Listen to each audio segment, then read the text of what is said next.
kami beriman. Apa manfaat iman kami untuk rizki kami? Ini mahal ini informasinya, karena dari Quran langsung. Apa manfaat iman kami untuk rizki kami?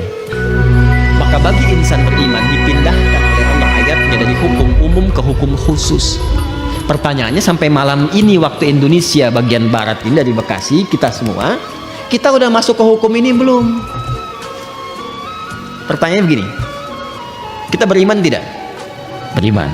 Sekarang Allah turunkan hukum khusus bagi insan beriman yang tidak berlaku umum. Kalau kita ikuti, maka terjawab pertanyaan kita, ya Allah, apa manfaat iman kami kepadamu yang hubungannya dengan rizki? Ya, dampak iman kami terhadap rizki apa? Maka diturunkanlah ayat 172 di surah Al-Baqarah itu. Yang tadi 168 sekarang pindah ke 172. Paling kiri agak ke atas sedikit ya. Maka yang tadi ya ayyuhan nasu, yang ini ya ayyuhalladzina amanu. Sudah beda ya? Yang Al-Baqarah 168 ya ayyuhan nas. Al-Baqarah 172 ya ayyuhalladzina amanu. Jelas? Hei semua yang telah menyatakan dirinya beriman, kulu, tetap sama dulu, ikhtiarnya sama. Jadi bukan berarti sudah beriman gak ada ikhtiar. Tetap kamu pun kalau sudah beriman, tetap hukum ikhtiar berlaku, kata Allah. Yang gak bisa, ya Allah asyhadu an la ilaha illallah asyhadu anna muhammadar rasulullah, jatuh emas 10 kilo dari langit, boom. Gak begitu. Tetap ikhtiar, kulu, kerja juga. Tapi perhatikan cara bekerjanya insan beriman. Ini yang ingin saya maksudkan. Dan ini bukan sesuatu yang menghasilkan keluhan. Jadi kalau kita sudah mengerti dan benar-benar beriman, ikuti ayat ini, perhatikan jaminannya. Kulu min thayyibati ma razaqnakum. Fokus ke sini. Al-Baqarah ayat 168, kulu dengan ya ayyuhan nasu kulu mimma fil ard halalan thayyibah, halalan thayyibah. Ya ayyuhan nas. Al-Baqarah 172 ya ayyuhalladzina amanu. Nah, saya highlight ya. Yang ini ya ayyuhan nas, manusia, hukum umum, ini sifatnya universal. Yang ini ya ayyuhalladzina amanu, spesifik untuk insan beriman. Yang ini kulu mimma fil ardi. Yang ini kulu min thayyibati ma razaqnakum. Insyaallah. Fokus baik-baik. Pada hukum umum ya ayyuhan nasu kulu mimma fil ardi, hukum ikhtiarnya dibuat oleh Allah Subhanahu wa taala dengan hukum umum yang rizkinya akan turun berdasarkan dengan kerasnya ikhtiar. Semakin tinggi ilmunya, semakin banyak kerjanya, semakin juga berbanding lurus dengan rizki atau kuantitas rizki yang didapatkan. Jadi kalau kerjanya makin keras, ya kan?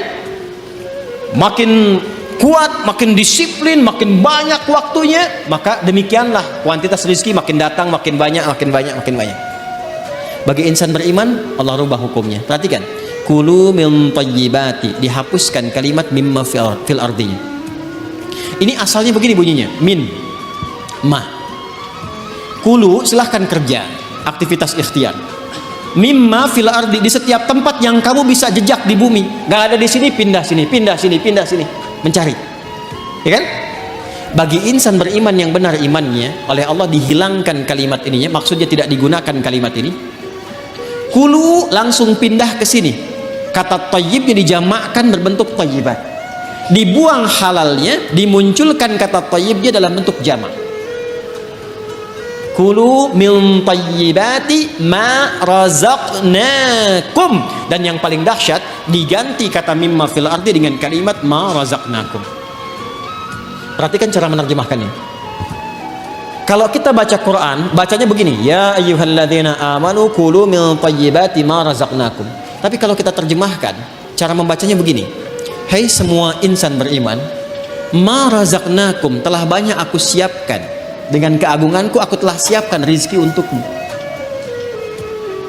Jelas? Paham gak sampai sini?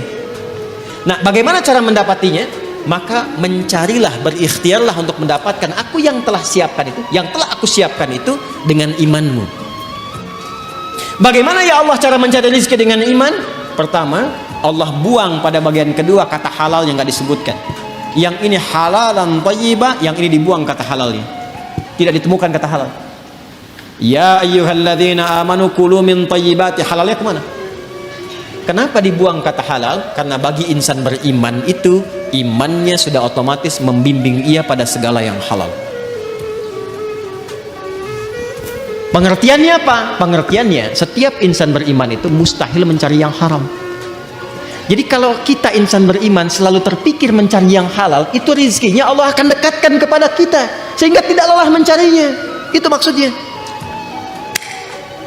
Jadi sekarang kalau mau kerja, kalau mau cari apapun, yang dibayangkan pertama kali jangan sulitnya dulu, jangan capeknya, jangan jauhnya, yang dibayangkan halalnya. Ya, jadi yang terbayang itu apa yang dihalalkan oleh Allah. Konsultasi ke ulama, lihat bakat Anda, minta sama Allah. Kalau Anda lakukan ini, kata Allah, aku mudahkan engkau mendapatinya, bukan engkau lelah mencarinya. Itu yang dimaksudkan. Nah, kalaupun sudah dapat, iman itu akan membimbing kita untuk selalu menyikapi rezeki dengan asas manfaat. Jadi yang Allah berikan nanti berkahnya, dan berkah itu nggak dilihat pada banyaknya, nggak dilihat pada banyaknya, karena setiap yang berkah itu pasti mengandung manfaat. Di ciri insan beriman itu sudah nggak lelah mendapatinya, lalu nafsunya ditata oleh Allah supaya memanfaatkan apa yang dicari itu, segala yang bermanfaat untuk dirinya saja. Jadi akhirnya dia nggak sibuk banyak berpikir sesuatu, yang penting bermanfaat untuk dirinya dia dapatkan. Saya beri contoh begini yang paling gampang memahaminya. Bapak Ibu kalau haus itu butuh apa? Minum. Sederhananya kan ada minuman, kita minum selesai haus kan? Itu konsep dasarnya. Jadi kalau ada air bening, ini air misalnya bening, airnya bagus, menyehatkan, baik. Kalau diminum hausnya hilang nggak? Nah, itulah asas manfaat namanya. Saya bukan ingin contohkan saya minum, bukan. Saya tidak terbiasa ceramah sambil minum. Ya, karena memang nggak mungkin ceramah sambil minum itu ya. Ya, simpan dulu. Yang saya ingin katakan, prinsip minum itu menghilangkan haus. Tapi persoalannya ketika nafsu menunggangi itu, ini masalah. Minum pak, nggak mau yang ini ya, pengen buah naga. Naganya coba yang di Depok ya carinya. Kebayang nggak? Sekalian beli nasi goreng ya, ke Kebon Sirih, mampir di situ. Jam segini suruh nari nasi goreng yang di Kebon Sirih, padahal di depan udah banyak keliling-keliling, tek. Nyari sana macet, dapat buah naga, begitu mau Kebon Sirih tutup. Akhirnya nggak makan gitu. Itulah nafsu. Itulah nafsu. Kalau sudah ditunggangi oleh nafsu berdasarkan provokasi setan. Paham nggak sampai sini? Maka insan beriman itu kalau dia mencari rezeki dengan imannya, maka Allah akan bimbing ia mendapatkan rezeki itu, dan dijamaahkan bentuk thayyibnya dalam bentuk berkah. Min thayyibati, aku tambahkan kualitasnya, sekalipun dalam pandangan manusia kuantitasnya terlihat sedikit. Contoh begini, 1 juta dengan 10 juta banyak mana? Tapi kalau 1 jutanya berkah, maka akan berbeda kisahnya. Akan berbeda kisahnya. 1 juta kalau berkah dengan 10 juta tidak berkah, demi Allah saya katakan 10 juta tidak berkah, besok dipakai besok habis. 1 juta berkah, besok dipakai sampai akhir bulan gak habis-habis. Gak habis-habis. Saya pernah kisahkan ini kan, saya punya teman dulu di Tripoli itu. Ya, dia dari Bukit Tinggi itu diberikan oleh ibunya yang penyayang. Masya Allah, rizki yang paling halal yang pernah dikumpulkan oleh ibunya, sejumlah $50. Ia berangkat teman-teman sampai di Tripoli, selama 4 tahun itu nggak habis $50 itu, dan nggak pernah terpakai $50. Sampai dia berazam mohon pada Allah, saya ingin ganti perjuangan ibu saya memberi saya ini dengan menghajikan beliau, dan dikabul oleh Allah.